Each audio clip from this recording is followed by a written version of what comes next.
À l'occasion de son restylage et de l'arrivée des normes WLTP, il y a eu pas mal d'évolutions dans les motorisations de la 308, en diesel comme en essence. Pour la partie essence, la version GTI était descendue de 270 à 263 chevaux, on l'a vu récemment, et la version GT, à l'inverse, est montée en puissance puisqu'elle est passée de 205 à 225 chevaux.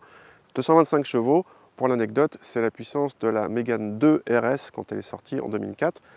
Autre changement, la 308 GT de 205 chevaux était avec une boîte manuelle. Ici, elle n'est que en boîte automatique à 8 rapports, comme la GT diesel de 180 chevaux.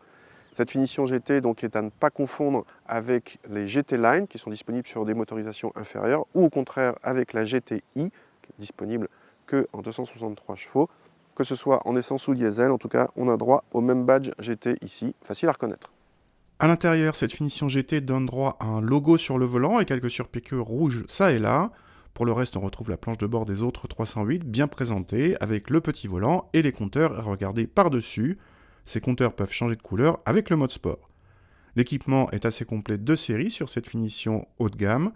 Rien de nouveau à l'arrière où l'habitabilité n'est pas la meilleure de la catégorie mais suffit pour accueillir correctement 2 adultes. Le coffre est en revanche l'un des plus grands du segment avec plus de 450 décimètres cubes selon nos mesures.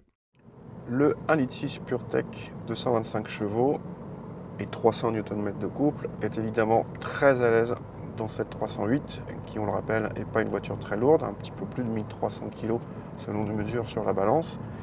Et alors justement, selon nos mesures, on a pas mal gagné par rapport à la version 205 chevaux. On est en dessous des 28 secondes au 1000 mètres départ arrêté. Bonne surprise avec le moteur, le 1,6 litre donc turbo, qui est pas linéaire et au contraire qui devient presque un petit peu explosif quand on dépasse les 4000-4500 tours, tout en gardant une belle souplesse à bas régime. La boîte auto à 8 rapports, elle est rapide, douce et bien gérée. Il y a juste un petit problème en mode confort, on va dire. Il y a quelques à-coups, par exemple en ville, au réattelage. C'est rien de bien méchant. Sur route, c'est un bonheur. Et on va même dire que cette version GT, elle est plus homogène, plus cohérente avec la boîte auto, puisqu'il ne s'agit pas d'une sportive selon le positionnement de Peugeot. Pour la partie châssis, cette GT bénéficie là encore d'un très bon compromis. On est avec des roues de 18 pouces en série. La voiture est un petit peu ferme, mais moins qu'une GTI. Et le compromis est d'un très bon niveau, comme sur toutes les 308 de cette génération. Moralité, quel que soit le point de vue, moteur, boîte, châssis, c'est vraiment une réussite sur tous les plans.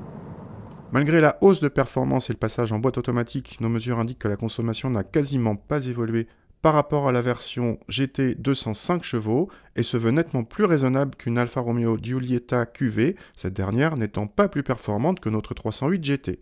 En tarif, cette 308 GT monte à 35 000 €, soit nettement moins qu'une Golf GTI Performance de 245 chevaux à peine plus performante. C'est en revanche voisin d'une Kia Proceed de 204 chevaux, un poil moins véloce et au châssis moins agréable, mais plus original en style.